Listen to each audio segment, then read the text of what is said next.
Atteindre l'âge de 60 ans, c'est comme traverser un pont qui relie le passé au présent.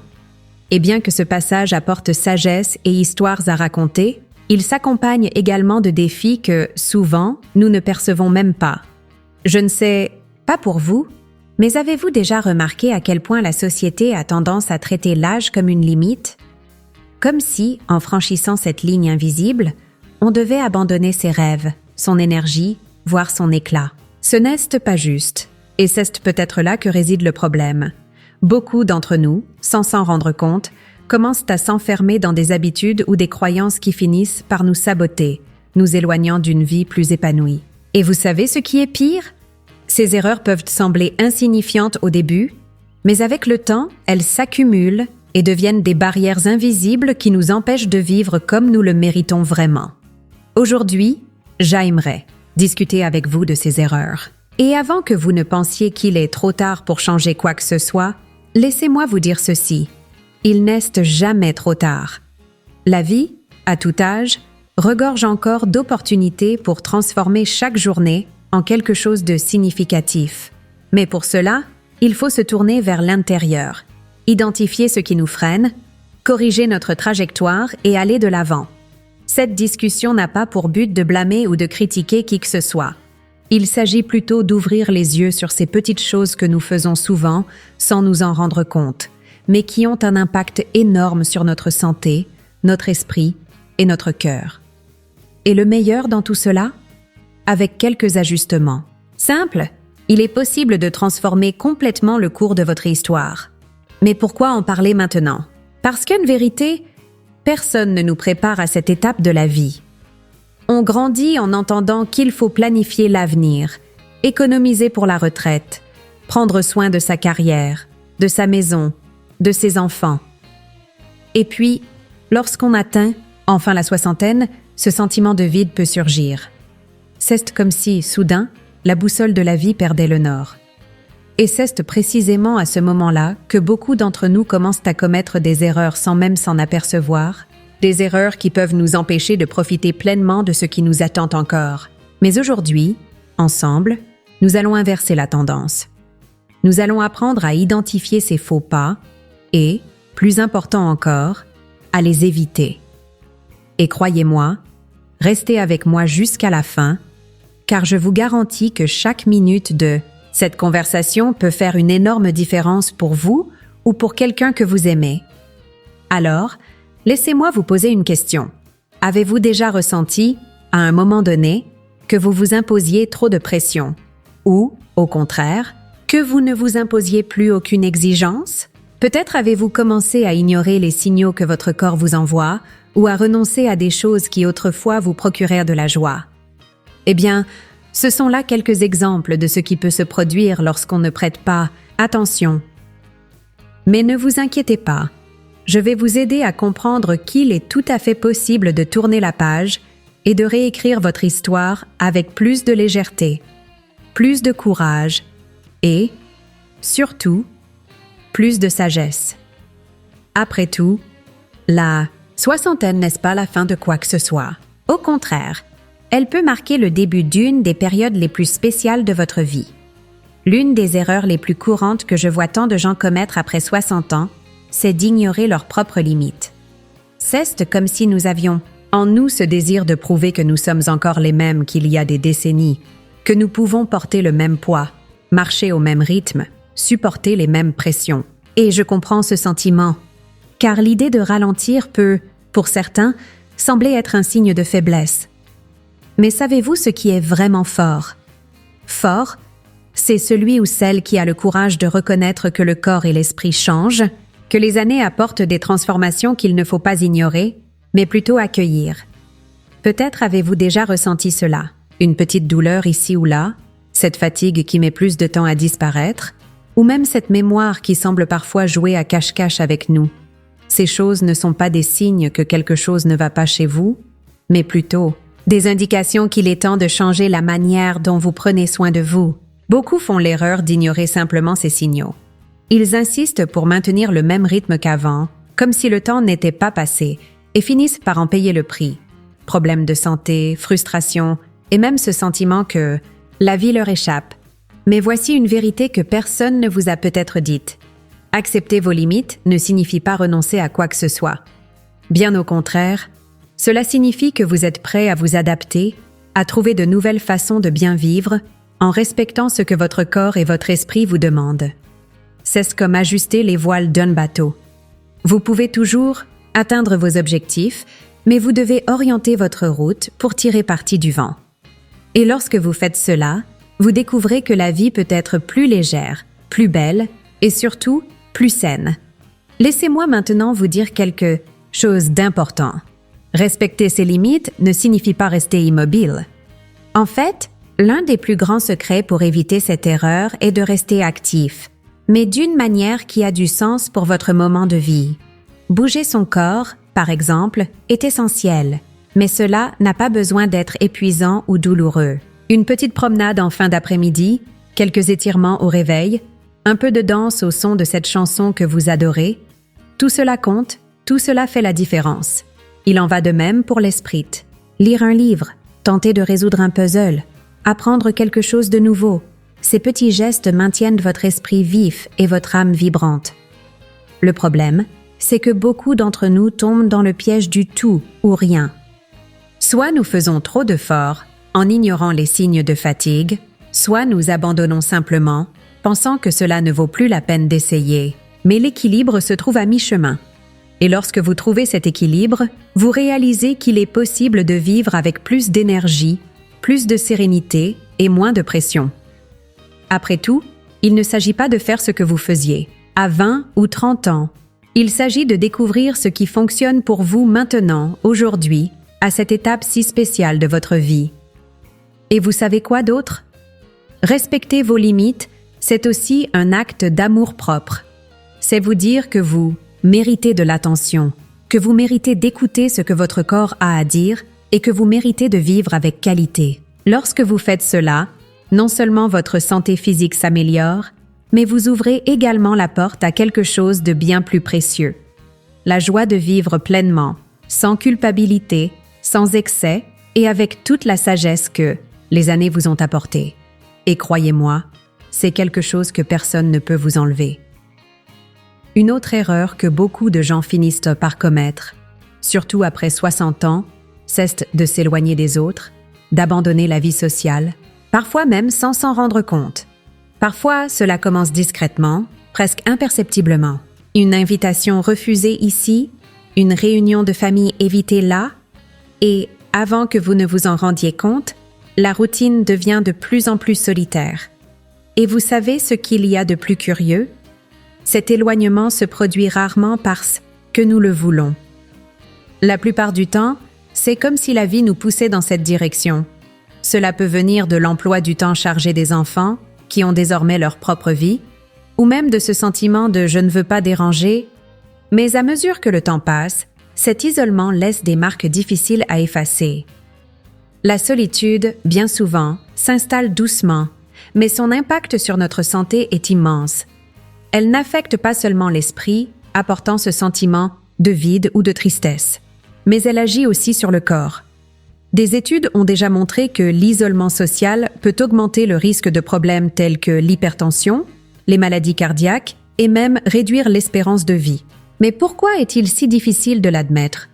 Peut-être parce qu'après un certain âge, on commence à penser que l'on n'est plus aussi important pour les autres ou que nos histoires n'intéressent plus. Mais laissez-moi vous dire une chose. Vous comptez, et beaucoup. Vos histoires, votre présence, votre énergie, tout cela a une valeur inestimable. Et vous savez qui en ressent le plus le manque? Les personnes qui vous aiment, même si elles ne le montrent pas toujours. Ce que beaucoup d'entre nous oublient, c'est que la connexion humaine est l'un des plus grands remèdes pour l'âme. Cette conversation sans prétention avec un ami, un câlin chaleureux d'un petit enfant, un éclat de rire partagé autour d'une table. Tout cela a le pouvoir de renouveler notre énergie, de rendre la vie plus légère. Mais le problème, c'est que, bien souvent, nous attendons que les autres fassent le premier pas. Nous attendons qu'ils nous appellent, qu'ils nous rendent visite, qu'ils nous invitent. Et, lorsque cela n'arrive pas, nous nous sentons mis de côté. Pourtant, parfois, tout ce qu'il faut, c'est que nous fassions le premier pas. Prendre le téléphone, organiser un café, envoyer un message disant « Tu me manques ». Ces gestes simples peuvent ouvrir des portes que vous n'imaginiez même pas, et il ne s'agit pas seulement de maintenir des relations anciennes, mais aussi d'en créer de nouvelles. Parce que la vérité, c'est qu'il n'est jamais trop tard pour se faire de nouveaux amis, pour rencontrer des gens qui partagent les mêmes intérêts que vous. Peut-être que vous aimez broder, cuisiner, jardiner, ou même apprendre quelque chose de nouveau, comme utiliser un téléphone portable ou un ordinateur. Ces centres d'intérêt peuvent devenir des ponts vers de nouvelles connexions. Participer à un groupe, à un cours, à une communauté, tout ce qui vous sort de la routine et vous relie à d'autres personnes peut transformer complètement la façon dont vous percevez vos journées. Le plus beau, c'est que lorsque vous vous permettez de sortir de cet isolement, ce n'est pas seulement vous qui en bénéficiez. Les personnes autour de vous en profitent également. Elles ont la chance d'apprendre de vous, de s'inspirer de votre histoire, de se sentir réconfortées par votre présence. Parce qu'au fond, nous avons tous besoin les uns des autres. Et je sais que cela peut sembler difficile au début, surtout si vous êtes déjà habitué à être plus réservé. Mais croyez-moi, la joie qui naît de ces connexions vaut chaque petit effort. Après tout, c'est cela qui nous maintient vraiment en vie. Les liens que nous créons, les histoires que nous partageons et l'amour que nous échangeons. Une autre erreur que beaucoup commettent, souvent sans s'en rendre compte, est de croire qu'à 60 ans, il n'y a plus rien à apprendre ou à accomplir. C'est comme si, après un certain âge, on nous faisait croire que notre rôle dans la vie était terminé, qu'il ne restait plus qu'à attendre que le temps passe.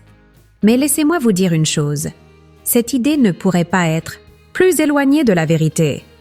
Parce qu'en réalité, l'apprentissage est ce qui maintient l'esprit vivant, alerte, plein d'énergie. Et lorsque nous cessons de nous challenger, c'est comme si nous commencions peu à peu à éteindre cette lueur qui brille encore en chacun de nous. Le grand problème, c'est que beaucoup de gens associent l'apprentissage à quelque chose de fatigant ou de compliqué, comme s'il fallait retourner à l'école ou passer des heures la tête plongée dans un livre. Mais apprendre n'a pas besoin d'être cela. Apprendre, c'est avant tout s'autoriser à vivre de nouvelles expériences. C'est explorer ce qui éveille votre curiosité, poser des questions, ouvrir les yeux sur le monde avec le même enthousiasme que lorsque nous étions enfants. Et vous savez ce qui est incroyable? Cette ouverture au nouveau a un impact direct sur notre santé mentale. Elle aide à renforcer la mémoire, améliore l'humeur, réduit le risque de maladies comme Alzheimer et procure un sentiment d'accomplissement tout simplement incomparable. Mais savez-vous ce qui nous freine souvent? La peur. La peur de se tromper, la peur de paraître ridicule, la peur de ne pas y arriver. Et cela arrive parce que nous grandissons en entendant que, passé un certain âge, il ne sert plus à rien d'essayer de nouvelles choses, qu'il vaut mieux laisser ça aux jeunes. Mais honnêtement, qui a dit que la vie avait une date d'expiration? Qui a dit que nous ne pouvions pas apprendre quelque chose de nouveau à 60, 70, 80 ans ou plus? La vérité, c'est qu'il n'est jamais trop tard pour se réinventer, pour découvrir des talents dont on ignorait l'existence, pour explorer un monde qui est là, à vous attendre. Peut-être avez-vous déjà ressenti cette envie d'essayer quelque chose de différent, mais avez renoncé en pensant que c'était trop compliqué. Cela pourrait être apprendre à utiliser un téléphone portable ou un ordinateur, suivre un cours de danse, vous aventurer en cuisine ou même commencer un sport léger. Et savez-vous ce qui se passe lorsque vous faites le premier pas? Vous découvrez qu'en réalité, le plus difficile, c'est la peur que nous créons dans notre tête. Parce qu'une fois que vous commencez, la sensation de relever un défi est si agréable qu'elle vous donne envie de continuer. Et ce n'est pas seulement une question de compétences pratiques. Apprendre, c'est aussi se connecter au monde. Cela peut être lire un livre sur un sujet que vous n'avez jamais exploré, regarder un documentaire, discuter avec quelqu'un qui a une perspective différente de la vôtre. Chacune de ces petites actions contribue à garder votre esprit ouvert et actif. Et plus encore, elles vous font sentir vivant, avec ce petit goût de nouveauté que nous pensons parfois avoir perdu avec l'âge. Mais en réalité, ce goût est toujours là, attendant d'être redécouvert. Et laissez-moi vous dire quelque chose d'encore plus important. Se challenger ne signifie pas se mesurer aux autres. Il ne s'agit pas d'être le meilleur ou de tout faire parfaitement.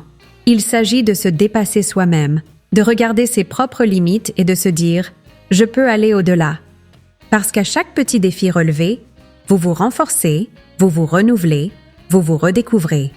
Et cette sensation, cette énergie qui vient de l'intérieur, est quelque chose d'inestimable. C'est ce qui donne de la valeur à chaque jour, ce qui fait de chaque matin une invitation à se lever avec un objectif. Alors, la prochaine fois que vous vous surprendrez à penser que vous n'avez plus l'âge pour ça, rappelez-vous que le véritable secret de la vie est de ne jamais cesser d'apprendre. Parce que tant que vous apprendrez, vous continuerez à grandir. Et tant que vous grandirez, vous serez en train de vivre. Et vivre est le plus beau cadeau que vous puissiez vous offrir. Après tout ce que nous venons de discuter, vous vous demandez peut-être « Mais quel est le secret pour éviter toutes ces erreurs ? Comment puis-je vivre cette étape de la vie ?» Avec plus de légèreté, de sagesse et surtout de bonheur? La réponse, aussi simple qu'elle puisse paraître, réside dans la manière dont vous percevez le présent. C'est une question d'état d'esprit, de la façon dont vous choisissez d'aborder les jours à venir. Parce qu'en vérité, à 60, 70, 80 ans ou plus, la vie est encore pleine de possibilités. Mais ces possibilités ne se présenteront pas d'elles-mêmes. C'est à vous d'ouvrir la porte. Et cela commence par une chose essentielle, l'acceptation. Accepter que le temps passe, que le corps change, que les priorités évoluent, ce n'est pas abandonner, mais se libérer. Quand vous cessez de lutter contre l'inévitable et commencez à travailler avec, vous découvrez une nouvelle légèreté, une nouvelle paix. Et cela ne signifie pas que vous devez arrêter de rêver, de chercher, de planifier. Bien au contraire, cela signifie que vous pouvez ajuster vos attentes, valoriser ce qui compte vraiment et créer une routine qui vous apporte de la joie et non des contraintes. Un autre point fondamental est la résilience. La vie, à chaque étape, nous présente des défis et ce qui fait toute la différence, c'est la façon dont nous choisissons de les affronter. Lorsque vous considérez chaque obstacle comme une opportunité de grandir, vous découvrez une force en vous que vous ne soupçonniez peut-être même pas. Parce qu'en fin de compte, ce n'est pas ce qui vous arrive qui définit qui vous êtes, mais la manière dont vous réagissez à cela. Et plus vous vous ouvrez à cette idée, plus vous réalisez qu'il vous reste encore tant à vivre, à accomplir, à partager. Maintenant, si je pouvais vous donner un seul conseil, ce serait celui-ci. Valorisez le présent. Combien de fois passons-nous notre vie à regarder en arrière, en pensant à ce qui aurait pu être, ou en nous préoccupant trop de ce qui va arriver? Et, dans ce processus, nous oublions de vivre le seul moment qui compte vraiment, le présent. Le présent est un cadeau, et il est là, attendant que vous l'embrassiez avec tout ce qu'il a à offrir. Cela peut être un matin ensoleillé, le goût d'un café chaud, le son d'une musique qui vous émeut. Ce sont ces petites choses qui rendent la vie spéciale, et elles sont à votre portée chaque jour. Et savez-vous ce qui est encore plus beau? Lorsque vous changez la façon dont vous voyez le présent, tout autour de vous commence également à changer. Les gens commencent à vous regarder différemment, le monde semble plus vibrant, plus coloré. Parce que la joie, l'énergie, l'enthousiasme sont contagieux. Et quand vous vous permettez de vivre ainsi, vous inspirez ceux qui vous entourent à faire de même. Vos enfants, vos petits-enfants, vos amis, tous bénéficient de cette nouvelle vision de la vie que vous adoptez. Vous devenez un exemple, une source d'inspiration, montrant qu'il est possible de vivre pleinement à tout âge. Mais cela ne signifie pas que vous n'aurez pas de jours difficiles. Nous en avons tous. Le secret est de ne pas laisser ces jours définir qui vous êtes. Autorisez-vous à ressentir, à vous reposer, mais ne renoncez jamais à vous-même. Parce que chaque nouveau jour est une chance de recommencer, d'essayer, à nouveau, de faire différemment. Et tant que vous serez prêt à faire ce pas, si petit soit-il, vous avancerez dans la bonne direction. Alors, ce que je veux vous dire aujourd'hui, plus que tout, c'est que la vie ne s'arrête pas à 60 ans, elle recommence. Et elle peut être aussi belle et significative que vous le permettrez. Parce que ce qui compte vraiment, ce n'est pas le nombre de jours que nous vivons, mais la qualité avec laquelle nous vivons chacun d'eux. Alors, pourquoi ne pas commencer maintenant? Pourquoi ne pas regarder la journée d'aujourd'hui avec un regard neuf, un cœur ouvert, le courage de quelqu'un qui sait qu'il est toujours temps de vivre, d'apprendre, de se connecter et de se réinventer?